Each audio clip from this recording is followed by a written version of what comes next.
മറ്റൊരു പ്രധാനപ്പെട്ട വാർത്തയിലേക്ക്. ആരോഗ്യമന്ത്രി വീണ ജോർജിനെ തെരഞ്ഞെടുപ്പിൽ മത്സരിപ്പിക്കരുതെന്നാവശ്യപ്പെട്ട് ഭർത്താവ് ജോർജ് ജോസഫ് CPM നേതൃത്വത്തിന് കത്ത് നൽകി. കുടുംബപരമായ കാരണങ്ങൾ ചൂണ്ടിക്കാട്ടി പത്തനംതിട്ട ജില്ലാ സെക്രട്ടേറിയറ്റിനാണ് കത്ത് നൽകിയത്. ജില്ലാ സെക്രട്ടേറിയറ്റിൽ പങ്കെടുത്ത കേന്ദ്ര കമ്മിറ്റി അംഗം തോമസ് ഐസക് വിഷയത്തിൽ സംസ്ഥാന നേതൃത്വത്തിന് റിപ്പോർട്ട് നൽകി. ഓർത്തഡോക്സ് സഭ മുൻ സെക്രട്ടറി കൂടിയായ ജോർജ് ജോസഫ് സംസ്ഥാന ജില്ലാ നേതാക്കളുമായി ഫോണിലും നേരിട്ടും സംസാരിച്ചതായാണ് വിവരം. വരുന്ന നിയമസഭാ തെരഞ്ഞെടുപ്പിലും മത്സരരംഗത്ത് വീണ ജോർജ് ഉണ്ടാകുമെന്ന സൂചനകൾക്കിടെയാണ് വീണ ജോർജിനെ തെരഞ്ഞെടുപ്പിൽ മത്സരിപ്പിക്കരുത് എന്നാവശ്യപ്പെട്ട ഭർത്താവ് ജോർജ് ജോസഫ് തന്നെ രംഗത്തെത്തിയിട്ടുള്ളത്. അദ്ദേഹം ഈ ആവശ്യം CPM നേതൃത്വത്തിന് മുൻപാകെ കൊണ്ടുവന്നിരിക്കുകയാണ്. CPM നേതൃത്വത്തിന് കത്ത് നൽകിയിരിക്കുകയാണ് വീണ ജോർജിന്റെ ഭർത്താവ് ജോർജ് ജോസഫ്. കുടുംബപരമായ കാരണങ്ങൾ ചൂണ്ടിക്കാട്ടിക്കൊണ്ടാണ് പത്തനംതിട്ട ജില്ലാ സെക്രട്ടേറിയറ്റിന് അദ്ദേഹം കത്ത് നൽകിയത്. പരമായ കാരണങ്ങളാൽ വീണ ഇത്തവണ മാറി നിൽക്കണം എന്നാണ് കത്തിലെ പ്രധാന ആവശ്യം. തിങ്കളാഴ്ച ചേർന്ന CPM പത്തനംതിട്ട ജില്ലാ സെക്രട്ടേറിയറ്റിൽ ഈ വിഷയം സജീവ ചർച്ചയായി. യോഗത്തിൽ പങ്കെടുത്ത മുതിർന്ന നേതാവ് തോമസ് ഐസക് ഇക്കാര്യം സംസ്ഥാന നേതൃത്വത്തിന് റിപ്പോർട്ട് ചെയ്തിട്ടുണ്ട്. ഇതിനു പുറമെ ജോർജ് ജോസഫ് പാർട്ടി നേതാക്കളെ നേരിൽ കണ്ട് തന്റെ നിലപാട് വ്യക്തമാക്കുകയും ചെയ്തു. വീണ ജോർജ് നിലവിൽ CPM സംസ്ഥാന കമ്മിറ്റിയിലെ ക്ഷണിതാവായതിനാൽ ഈ വിഷയത്തിൽ അന്തിമ തീരുമാനമെടുക്കേണ്ടത് സംസ്ഥാന നേതൃത്വമാണ്. അതിനിടെ KSU പ്രവർത്തകരുടെ പ്രതിഷേധത്തിനിടെ പരിക്കേറ്റതിനു ശേഷം ആദ്യമായി വീണ ജോർജ് പൊതുപരിപാടിക്കെത്തി.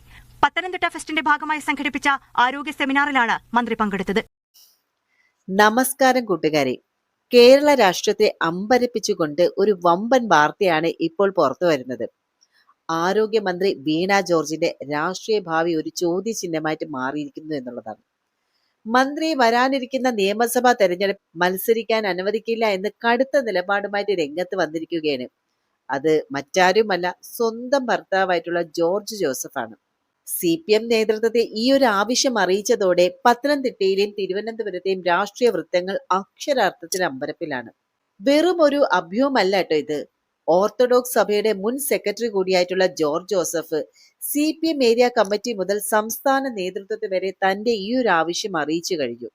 കഴിഞ്ഞ തിങ്കളാഴ്ച ചേർന്ന ജില്ലാ സെക്രട്ടേറിയറ്റ് യോഗത്തിലെ തോമസ് ഐസക് ആണ് ഈ ഒരു വിവരം റിപ്പോർട്ട് ചെയ്തത്. കുടുംബപരമായിട്ടുള്ള ചില പ്രത്യേക സാഹചര്യങ്ങൾ കാരണമാണ് അദ്ദേഹം ഈ ഒരു ആവശ്യം ഉന്നയിക്കുന്നതെന്നും തനിക്ക് ആരോഗ്യ പ്രശ്നങ്ങളുണ്ടെന്നും ഈ ഘട്ടത്തിൽ ഭാര്യയുടെ ശുശ്രൂഷയും സാമീപ്യവും ആവശ്യമാണ് എന്നാണ് അദ്ദേഹം നേതാക്കളെ അറിയിച്ചത്. മന്ത്രി എന്ന നിലയിലെ വീണയുടെ തിരക്കുകളും നിരന്തരമായിട്ടുള്ള യാത്ര കുടുംബജീവിതത്തെ ബാധിക്കുന്നു എന്നുള്ള വിലയിരുത്തലിലാണ് അദ്ദേഹം ഇത്തരമൊരു തീരുമാനമെടുത്തത് എന്നാണ് സൂചന. ഇത്തരമൊരു തീരുമാനമെടുക്കാൻ എന്താണ് കാരണം എന്നുള്ള കാര്യം അദ്ദേഹത്തിനും കുടുംബത്തിനും മാത്രം അറിയാം.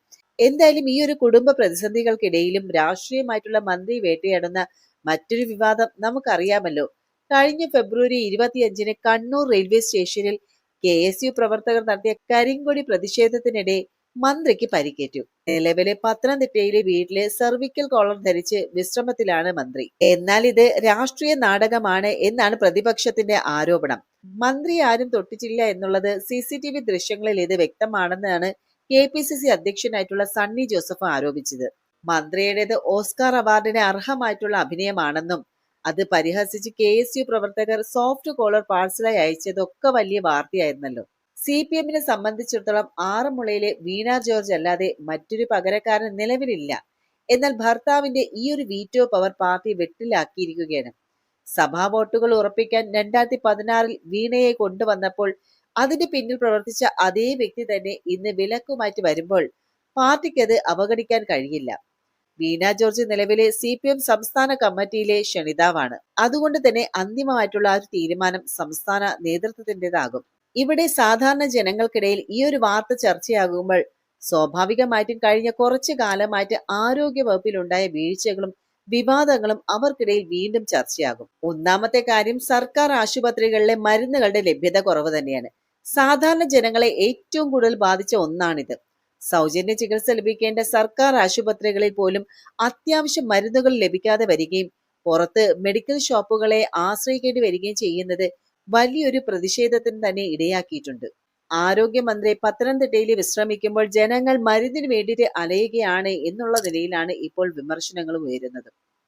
പിന്നെ രണ്ടാമത്തെ കാര്യമാണ് ചികിത്സാ പിഴവുകളും പിന്നെ മരണങ്ങളും.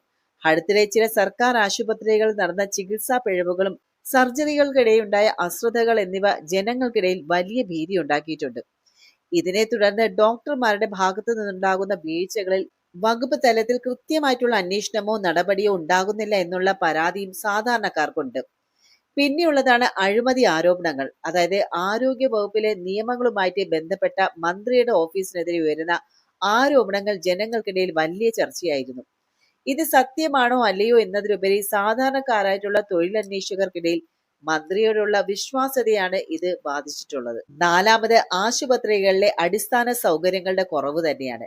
മെഡിക്കൽ കോളേജുകളിൽ ഉൾപ്പെടെയുള്ള പ്രധാന ആശുപത്രികളിൽ രോഗികളുടെ ബാഹുല്യം കാരണം അവിടെ നേരിടുന്ന ബുദ്ധിമുട്ടുകൾ, മതിയായ കിടക്കകളുടെ അഭാവം, ഡോക്ടർമാരുടെ കുറവ്, ഇത് ജനങ്ങൾ നിത്യവും അനുഭവിക്കുന്നതാണ്. മന്ത്രിയുടെ വീട് സ്ഥിതി ചെയ്യുന്ന പത്തനംതിട്ടയിലെ ആശുപത്രികളിൽ പോലും സൗകര്യങ്ങൾ കുറവല്ലേ? ഈ ചോദ്യം വോട്ടർമാർക്കിടയിൽ ഉയരാനും സാധ്യതയുണ്ട്. ഇവിടെ മത്സര രംഗത്ത് നിന്ന് വീണ ജോർജ് മാറി നിൽക്കണമെന്ന് ഭർത്താവ് ആവശ്യപ്പെടുമ്പോൾ സാധാരണ ജനങ്ങൾ ഉറ്റുനോക്കുന്നത് മന്ത്രിയുടെ കഴിഞ്ഞ കാലത്തെ പ്രവർത്തനങ്ങളിലേക്ക് തന്നെയാണ്. പലപ്പോഴും അഭിനയമെന്നും PR വർക്കും എന്ന് പറഞ്ഞ് പ്രതിപക്ഷം മന്ത്രിയെ ആക്രമിക്കുമ്പോൾ സാധാരണക്കാരൻ ചോദിക്കുന്നത് മറ്റൊന്നാണ്. സർക്കാർ ആശുപത്രികളിൽ എപ്പോൾ മരുന്ന് കിട്ടുമെന്നും ചികിത്സാ പിഴവുകൾക്ക് എന്നാണ് അന്ത്യമുണ്ടാവുക എന്നുള്ളത്.